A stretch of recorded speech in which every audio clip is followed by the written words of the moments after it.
When my son got married, I stayed quiet. I didn't tell him I inherited a few $1 million after his father passed. I smiled at the wedding, gave a modest gift, and kept my secret close. And let me tell you, thank God I did. Because what happened after proved I didn't owe them a damn thing. Hi there, sweetheart. Welcome to another story from a woman who's seen too much and stayed quiet for too long. Before we start, tell me in the comments, where are you watching from? I love knowing which city you're in. Don't be shy. Sometimes silence is louder than any scream, especially when it's wrapped in velvet and pearls. When my son got married, I didn't tell a soul that I had inherited $3.7 million from my husband. Not a whisper, not a hint, not even a blink of suggestion. And Lord, I had plenty of chances to open my mouth and show my cards. But I didn't. I kept that check folded neat inside a book of Psalms and my lips pressed tighter than a church lady's Sunday gloves. David didn't need to know. His new wife, Marianne, sure as hell didn't need to know. And I wasn't about to ruin their fairy tale moment by telling them that Mama wasn't broke after all. James had passed 9 months earlier. Quietly, in his sleep, just like he always wanted. If the Lord sees fit to take me, I just hope he don't drag it out, he used to say. Let me go soft, like butter in a hot skillet. And wouldn't you know, that's exactly what happened. I woke up one morning, reached over to fix the blanket around his feet, and he was gone. Peaceful, cold, still holding my hand.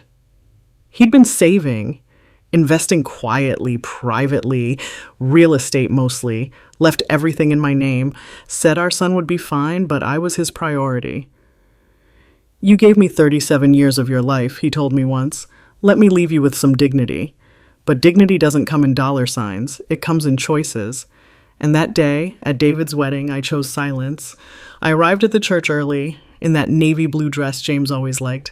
I wore his cufflinks in my sleeves, sewed them right in. Just a little secret between me and him. The whole place smelled of lilies and hairspray. Women fluttering about like over-caffeinated butterflies, fixing bows and fussing with centerpieces. I found my place in the second pew. Yes, second. Marianne's mother insisted on front row for herself and her husband. For the photos, she said. I didn't argue. When you're a black mother-in-law at a white wedding, you learn to pick your battles early. And this wasn't worth the bruises. David looked sharp, I'll give him that. Nervous, too. He kept rubbing his hands together, glancing around like he was waiting on someone to tell him it was all a joke.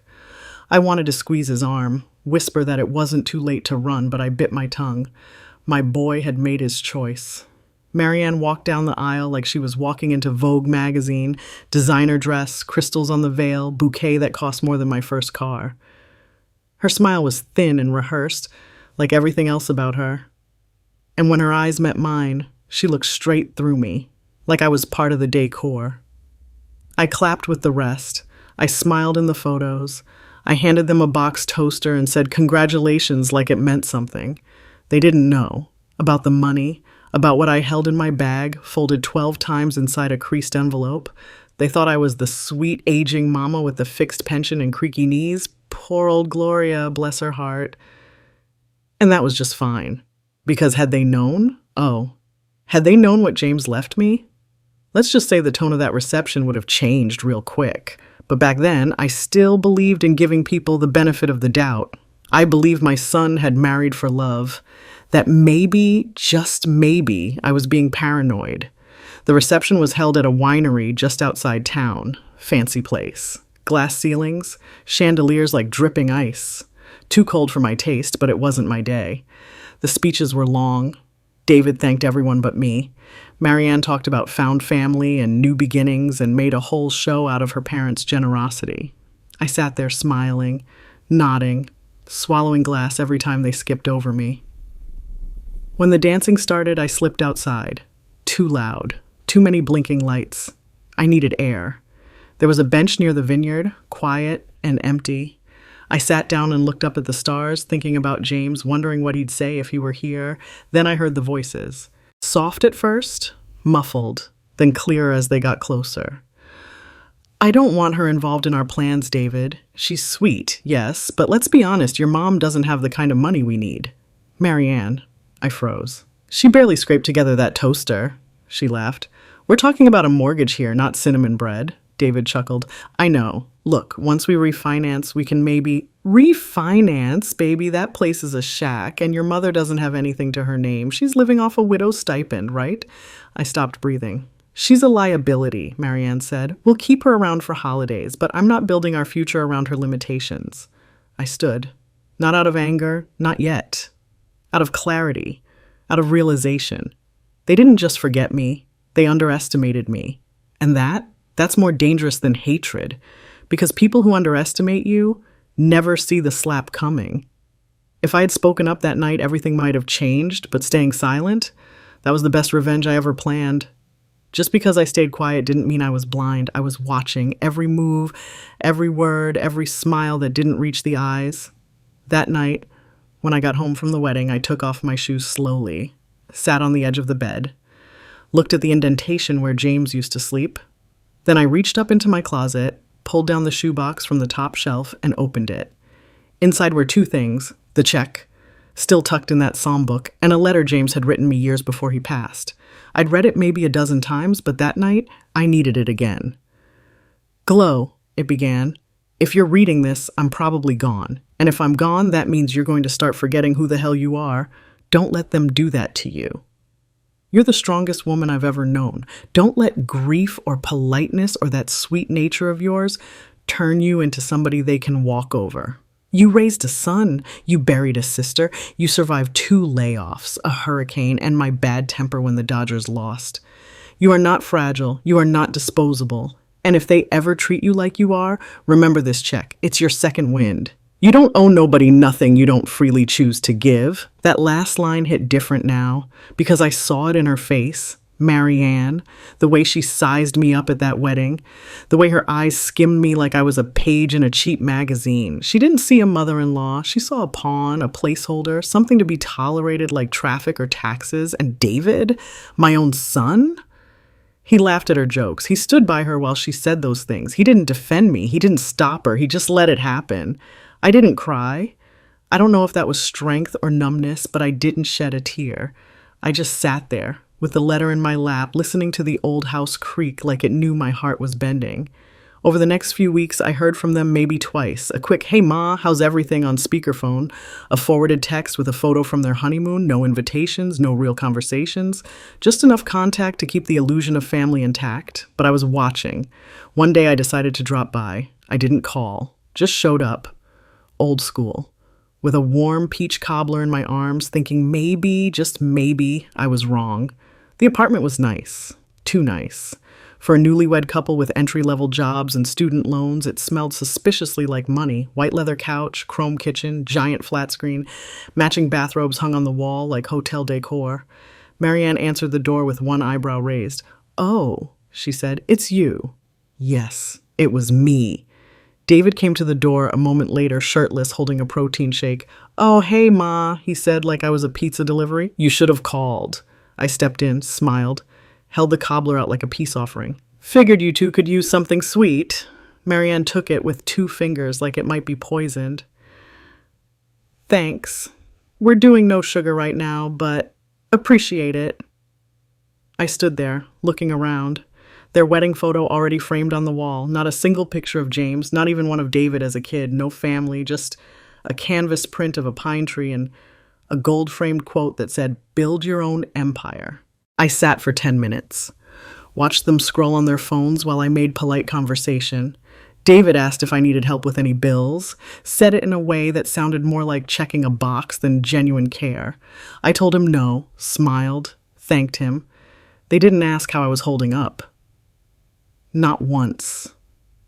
That was the moment I knew. I wasn't family anymore. I was a resource, a relic, a pleasant inconvenience. When I got back home, I went into James's old office and started digging through the files. He'd taught me everything about our investments, how to check balances, how to move accounts, how to shield assets.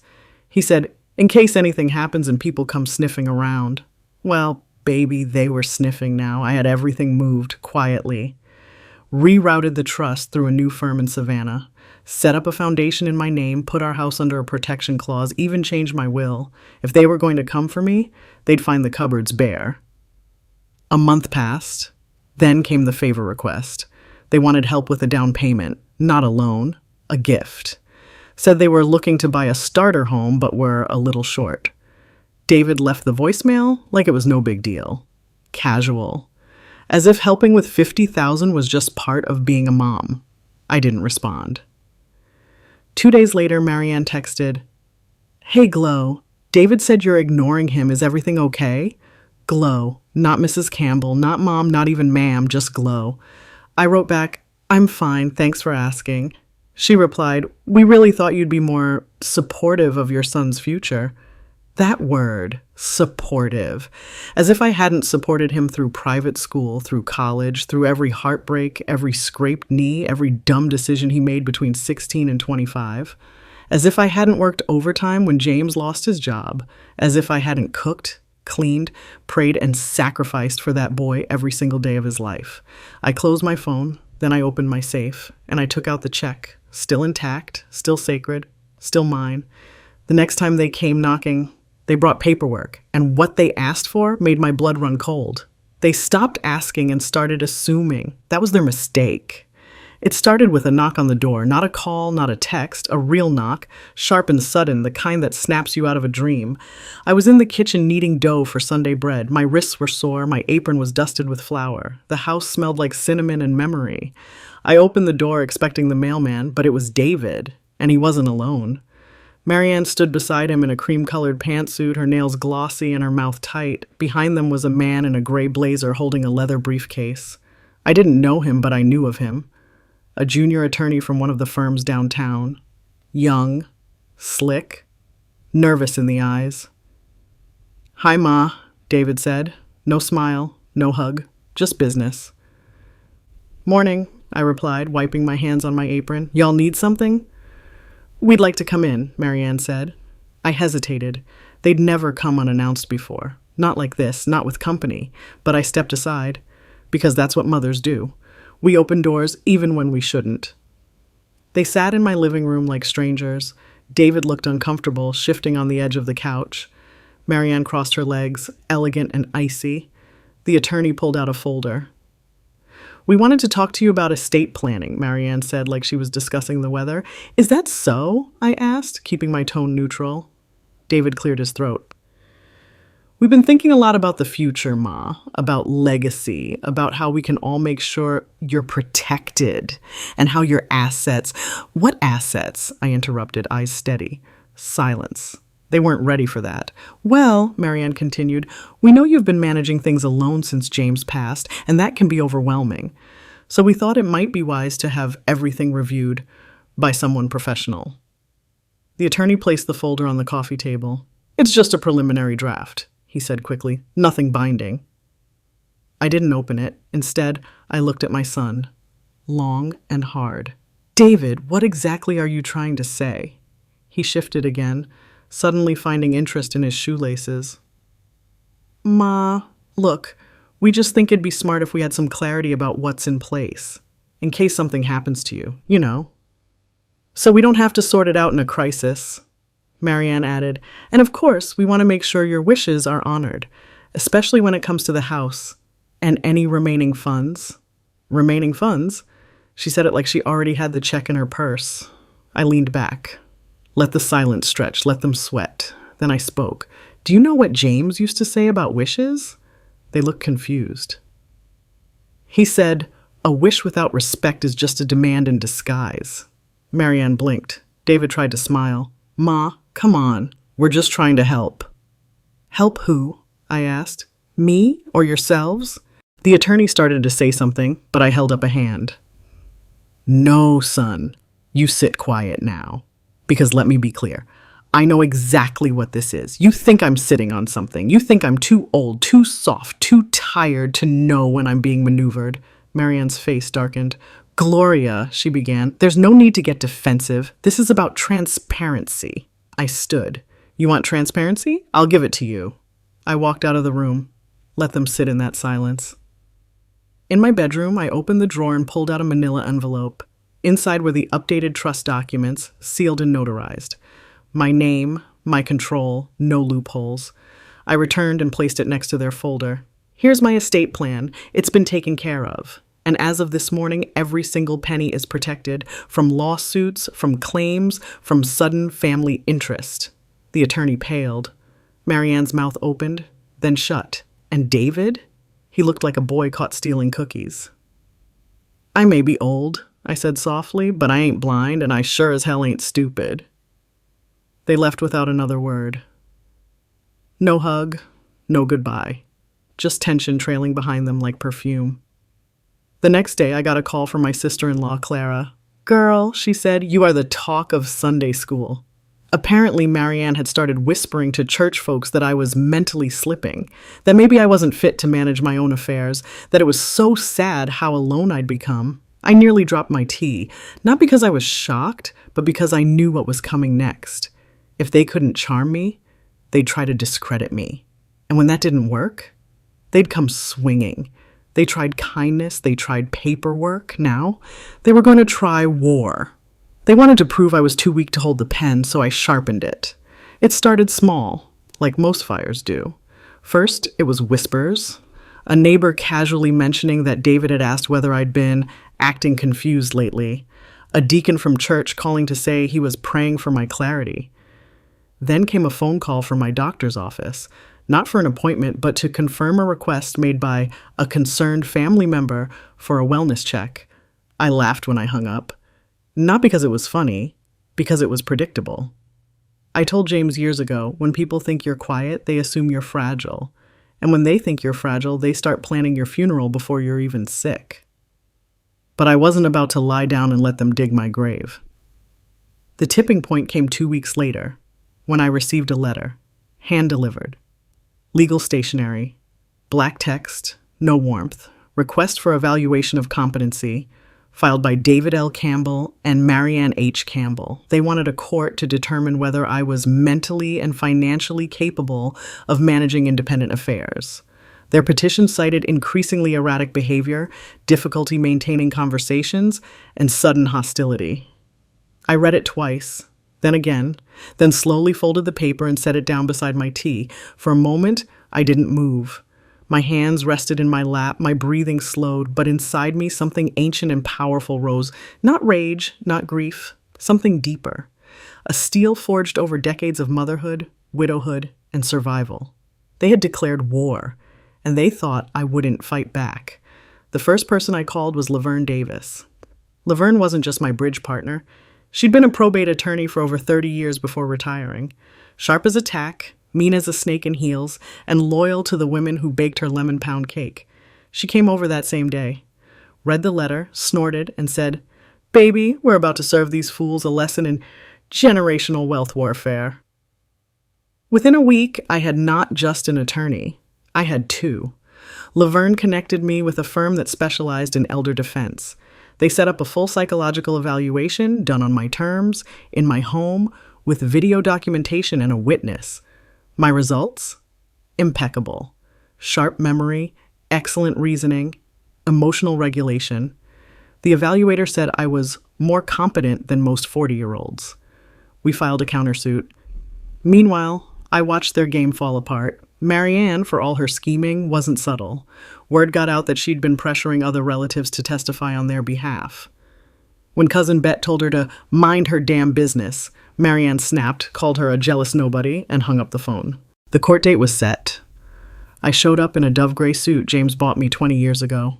Hair pressed, pearl earrings, Bible in my purse, not for swearing, but for peace.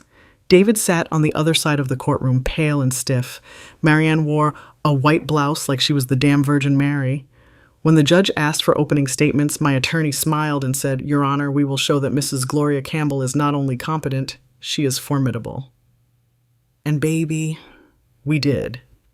We presented not just the medical evaluation, but a full portfolio of my financial activities, charitable donations, tax documents, strategic investments, all planned, tracked, and documented in my own hand. We submitted witness statements from friends, neighbors, my pastor, my doctor, all attesting to my independence, clarity, and sound decision-making. Marianne's lawyer stammered. David couldn't meet my eyes. The judge ruled in my favor, swiftly and with sharp words for the plaintiffs. This court does not take lightly the misuse of competency claims for personal financial gain. The petitioners have acted with dishonesty, and this case is dismissed with prejudice. Afterward, as we stepped into the sunlight outside the courthouse, Laverne leaned in and whispered, "You just roasted their inheritance before they even smelled the kitchen." I smiled, but I wasn't done yet. That night I made changes. I rewrote my will, removed David entirely, left everything, the trust, the house, the savings, the stocks, to a scholarship fund in James's name. Full tuition for low-income Black students pursuing law, finance, or education. Every cent, every asset, every drop of legacy would now feed something worthy. And the first scholarship? I named it after my grandmother, Eloise Grace Simmons, because she taught me that when people come for your crown, you don't throw punches. You build a throne too high for their reach. I thought it was over. But betrayal has layers, and one final letter would break my heart again. You expect wolves to come with fangs, but it's the whisper behind your back that cuts the deepest. After the trial, I thought I'd finally be able to rest. My days took on a quiet rhythm again, sweet, soft, predictable. Morning coffee with gospel music humming from the radio, visits from Laverne or Clara, sometimes both, peach cobbler in the oven just because I wanted the house to smell like before. I even started volunteering again, sorting clothes at the church pantry, chatting with women who reminded me of younger versions of myself. People started treating me different too. There was a new kind of respect in their eyes, not just for surviving grief, but for standing tall when others tried to drag me low. I wasn't just Ms. Campbell anymore. I was Gloria, the woman who didn't blink when her own blood tried to cut her out. But peace is a fragile thing. And betrayal doesn't always knock. Sometimes it slides in through the mail slot. It came in a plain envelope, no return address, no markings, just my name in small, unfamiliar print. Inside was a single page, no greeting, no punctuation, just 5 typed lines. You should know your son has been telling people you're delusional, that you lied in court, that you're mentally unstable, that you forged your husband's will, and that more is coming. There was no signature, just those words. I sat still for a long time. The afternoon sun streamed through the lace curtains, painting shadows across my living room rug. I could hear birds outside, soft and unaware, and the ticking of the old kitchen clock. And inside me, silence. The kind of silence that comes when something inside you just lets go. At first, I didn't believe it. I told myself it was someone stirring the pot, that it couldn't be true, that David, my boy, my only child, wouldn't keep going after everything, after the courtroom, after losing face, after watching me rise. But doubt is a hungry thing. It eats and leaves nothing untouched. So I started asking questions, quietly, carefully. And the answers? They didn't comfort me. A woman from church told me David had cornered her after Sunday service, saying, "My mom's not well. She puts on a show, but it's not what you think." Another said she overheard Marianne saying, "I was hiding dementia to keep control of the money." And then came the worst of it.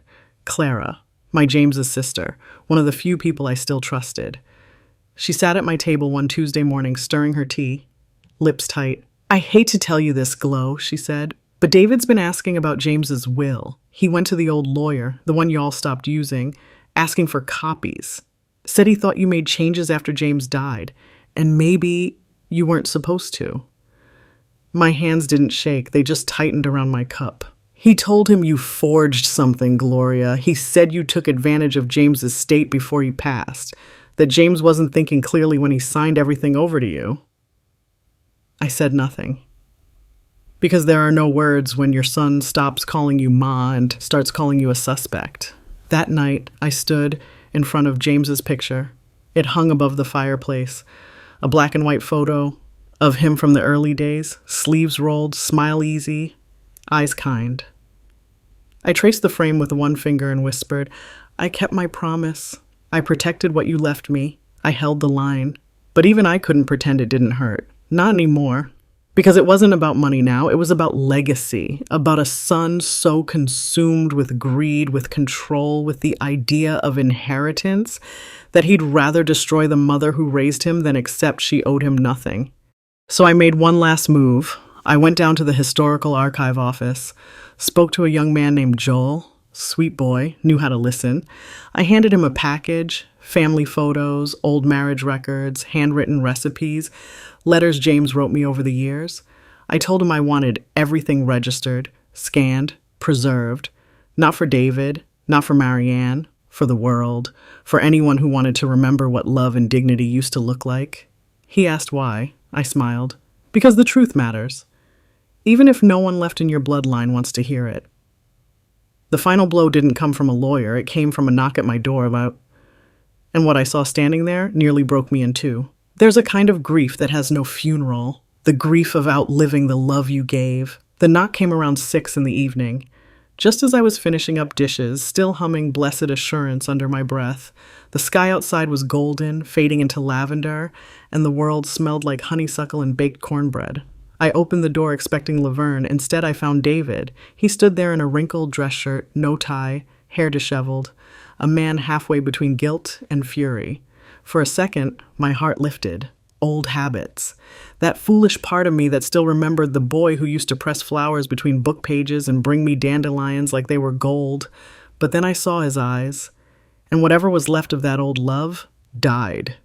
He didn't hug me, didn't smile, just walked right in like he still had a right to.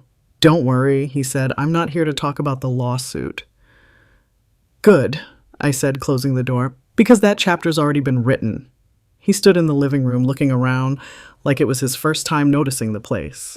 The photos on the walls, the books on the shelves, the little signs of a life lived full and lived without him. I got a call from someone at the archive center, he said finally. Said you were submitting documents. Personal family stuff. That's right, he frowned. Why? Because history matters, he scoffed. To who? I tilted my head. Apparently not to you. He ran a hand through his hair. Ma, what is all this? You've turned this whole thing into some kind of performance. Like you're punishing me. Punishment, I said slowly, is something you do to a child. What I'm doing is protecting myself from one. His jaw tensed. You think I'm the villain here? He muttered. I didn't answer. Didn't need to. He took a breath. You know what hurts the most? That you think I just let you fall. That I don't love you. No, David, I said. What hurts the most is that you only say that when there's money involved. He stepped forward. That's not fair.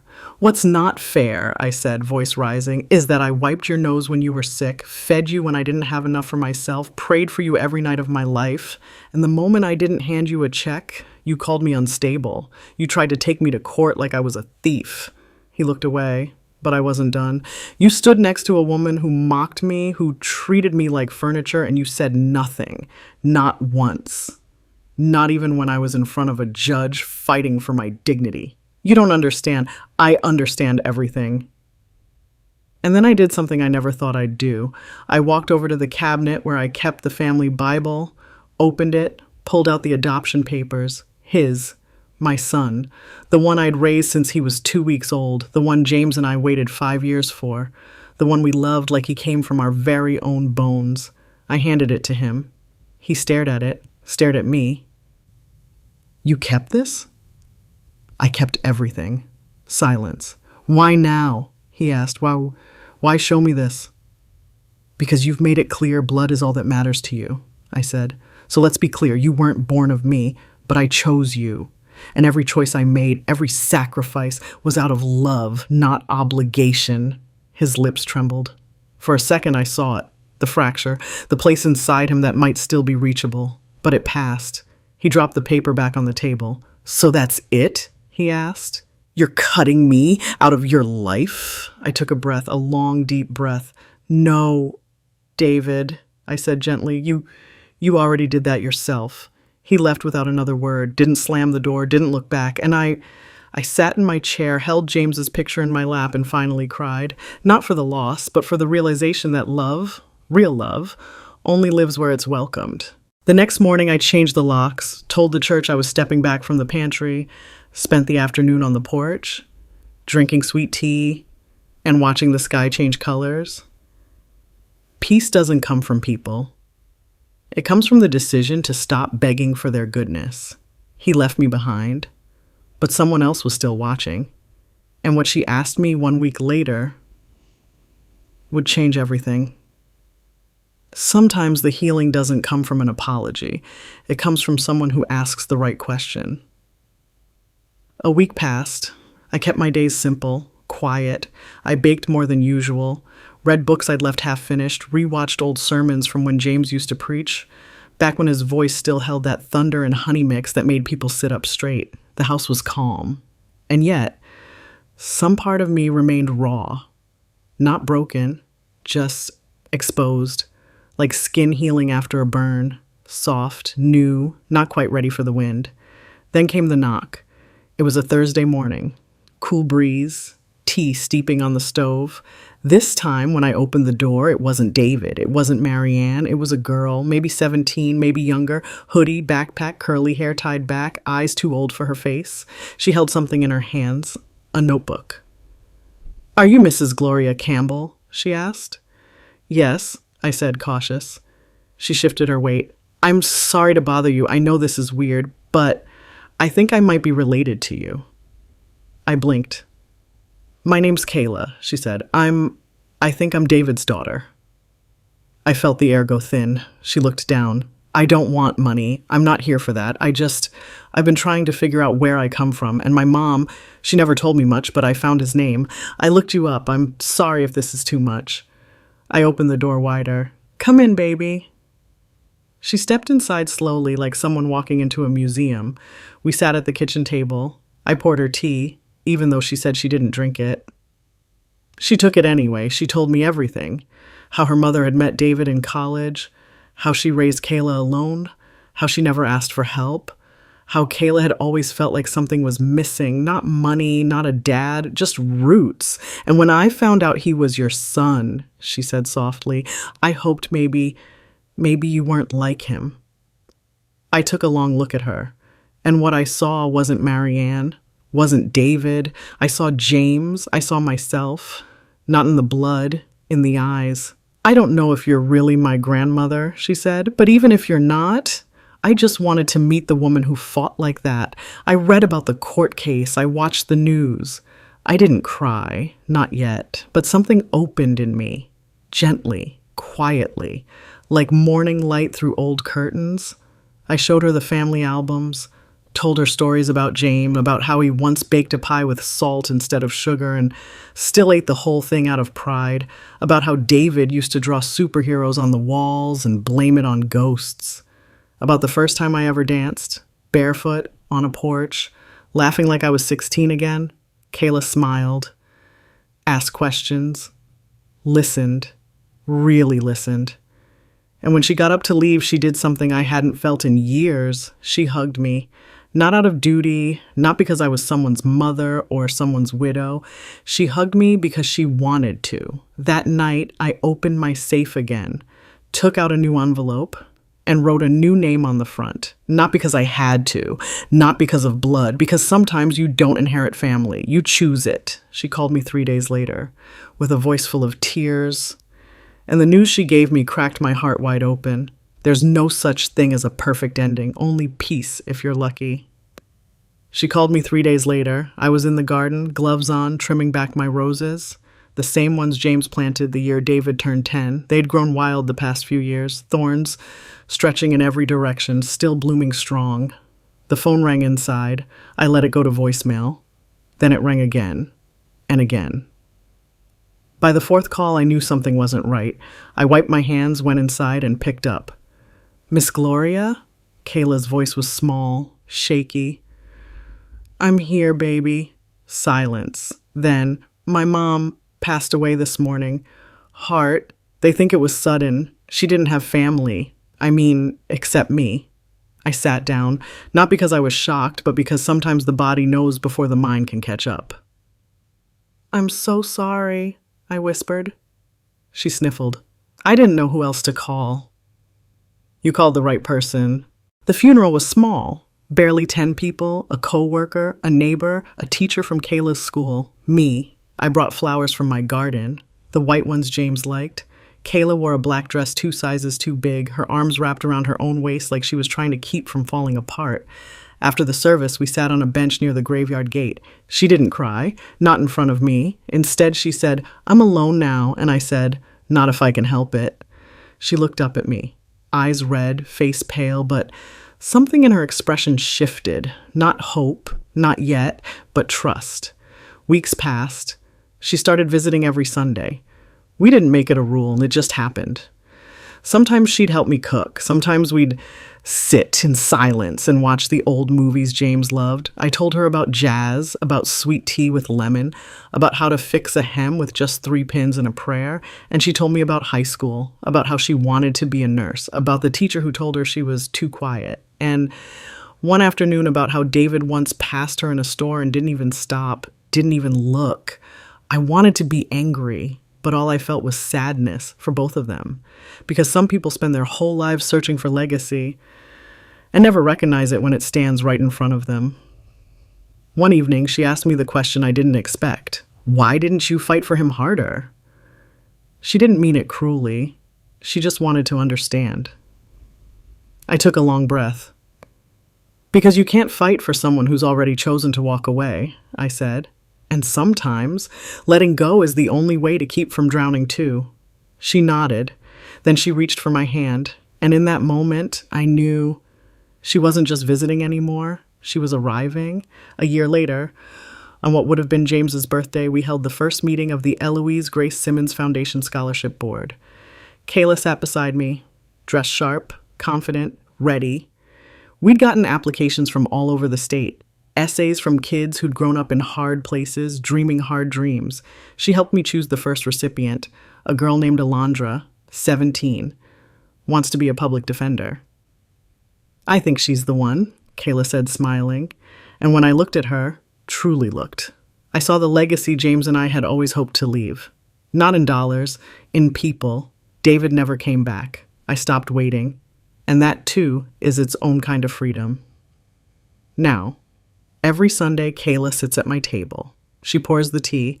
I slice the pie, and when people ask if she's my granddaughter, I say, she's something better. She's my continuation.